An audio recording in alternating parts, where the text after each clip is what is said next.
Le calme est revenu après l'intervention hier des forces de l'ordre dans ce manoir du village de Sus.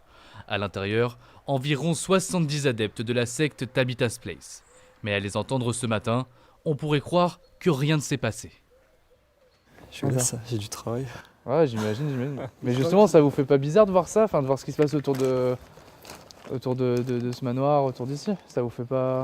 Ben, il y a beaucoup de choses qui se passent, hein, le monde. Hein. Mais ici, de toutes les accusations qu'il y a ici. À bientôt, hein, j'ai du travail. Hein. Pourtant hier, à l'issue de l'opération, 9 personnes sont placées en garde à vue. 2 autres entendues sous statut de mise en cause. Il revendique l'utilisation de petites baguettes pour contraindre et sanctionner des enfants qui n'ont pas respecté un certain nombre de règles. Voilà. Donc on en est là. Il ne s'agit pas de fantasmer sur des violences qui seraient outrancières au-delà de ça. Pour autant, ce sont des violences caractérisées qui ne sont pas dans les termes de ce qu'autorise la loi pénale.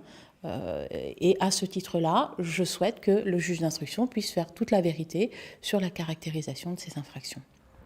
Une première instruction avait été ouverte en 2014. Un ancien adepte de la secte avait porté plainte.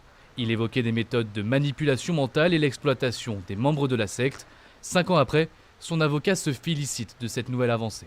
Il est réconforté de savoir que la justice n'a pas abandonné son travail. Ce que je demande, c'est que l'instruction franchisse un pas, que l'on mette en cause les responsables de cette secte, qu'ils soient mis en examen pour les faits qui leur sont reprochés, pour les violences, mais aussi pour le travail dissimulé.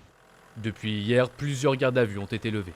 Une personne a été déférée devant le juge d'instruction, placée sous contrôle judiciaire et mise en examen pour des faits de violence sur mineurs de 15 ans.